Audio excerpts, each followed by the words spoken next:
Hello friends, स्वागत है आपका अनुपम कहानियाँ में। तो आइए आज फिर एक नई कहानी से शुरू करते हैं। आज की कहानी का शीर्षक है कर भला तो हो भला। गुप्ता जी पेशे से व्यापारी थे। कस्बे से दुकान की दूरी महज 9 किलोमीटर थी। एकदम वीरान में ही उनकी दुकान। कस्बे में वहां तक पहुंचने का साधन यदा कदा ही मिलता था, तो अक्सर लिफ्ट मांगकर ही काम चलाना पड़ता था, और न मिले तो प्रभु के दिए 2 पैर भला किस दिन काम आए। कैसे उज्जड़ वीरान में दुकान खोल धरा है, पता नहीं किसकी सलाह थी। इससे भला तो चुंगी पर परचून की दुकान खोल लो। लिफ्ट मांगते, साधन तलाशते गुप्ता जी रोज यही सोचा करते। धीरे धीरे कुछ जमा पूंजी इकट्ठा कर उन्होंने एक स्कूटर ले लिया। बिल्कुल नया चमचमाता स्कूटर।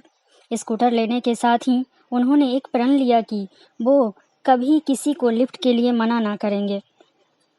आखिर वो जानते थे जब कोई लिफ्ट को मना करे तो कितनी शर्मिंदगी महसूस होती है। अब गुप्ता जी रोज अपने चमचमाते स्कूटर से दुकान जाते और रोज कोई न कोई उनके साथ जाता। लौटते में भी कोई न कोई मिल ही जाता। एक रोज लौटते वक्त एक व्यक्ति परेशान सा लिफ्ट के लिए हाथ फैलाया था। अपनी आदत अनुसार गुप्ता जी ने स्कूटर रोक दिया। वह व्यक्ति पीछे बैठ गया। थोड़ा आगे चलते ही उस व्यक्ति ने चाकू निकाल गुस्से से गुप्ता जी की पीठ पर लगा दिया। जितना रुपया है वो और ये स्कूटर मेरे हवाले कर दो, व्यक्ति बोला। गुप्ता जी की सिट्टी पिट्टी गुम। डर के मारे स्कूटर रोक दिया। पैसे तो पास में ज्यादा थे नहीं, पर प्राणों से प्यारा पाई पाई जोड़कर खरीदा स्कूटर तो था। एक निवेदन है, स्कूटर की चाबी देते हुए गुप्ता जी बोले। क्या? वह व्यक्ति बोला। यह कि तुम कभी किसी को ये मत बताना कि यह स्कूटर तुमने कहाँ से और कैसे चोरी किया। विश्वास मानो, मैं भी रपट नहीं लिखाऊंगा, गुप्ता जी बोले। क्यों? व्यक्ति हैरानी से बोला। यह रास्ता बहुत उज्जड़ है, नीरा बिरान, सवारी मिलती नहीं।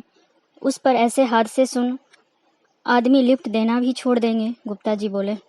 व्यक्ति का दिल पसीजा। उसे गुप्ता जी भले मानुस प्रतीत हुए, पर धंधा तो धंधा होता है। ठीक है कहकर वह व्यक्ति स्कूटर ले उड़ा। अगले दिन गुप्ता जी सुबह सुबह अखबार उठाने दरवाजे पर आए। दरवाजा खोला तो स्कूटर सामने खड़ा था। गुप्ता जी की खुशी का ठिकाना न रहा। दौड़ कर गए और अपने स्कूटर को बच्चे जैसे प्यार करने लगे। देखा तो उसमें एक कागज भी लगा था। गुप्ता जी, यह मत समझना कि तुम्हारी बातें सुनकर मेरा हृदय पिघल गया। कल मैं तुमसे स्कूटर लूट उसे कस्बे ले गया। सोचा कबाड़ी वाले के पास बेच दूं। अरे ये तो गुप्ता जी का स्कूटर है। इससे पहले मैं कुछ कहता, कबाड़ी वाला बोला। अरे गुप्ता जी ने मुझे बाजार में कुछ काम से भेजा है, कहकर मैं बाल बाल बचा, परंतु शायद उस व्यक्ति को मुझ पर शक सा हो गया था। फिर मैं एक हलवाई की दुकान पे गया। जोरदार भूख लगी थी तो कुछ सामान ले लिया। अरे ये तो गुप्ता जी का स्कूटर है, वो हलवाई भी बोल पड़ा। हाँ, उन्हीं के लिए ये सामान ले जा रहा हूँ। घर में कुछ मेहमान आए हुए हैं, कहकर मैं जैसे तैसे वहां से भी बचा। फिर मैंने सोचा कस्बे से बाहर जाकर कहीं इसे बेचता हूँ।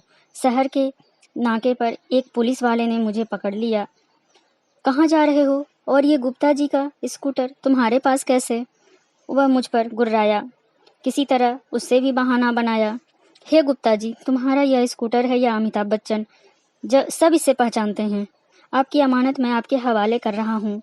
इसे बेचने की न मुझ में शक्ति बची और न हौसला। आपको जो तकलीफ हुई उस एवज में स्कूटर का टैंक फुल करवा रहा हूँ।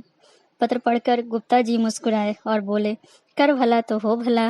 Okay, thank you friends. ये कहानी आपको कैसी लगी आप अपने कमेंट्स करके ज़रूर बताएं, और अगर अच्छी लगी है तो प्लीज़ वीडियो को लाइक और मेरे चैनल को सब्सक्राइब करना ना भूलें। Thank you.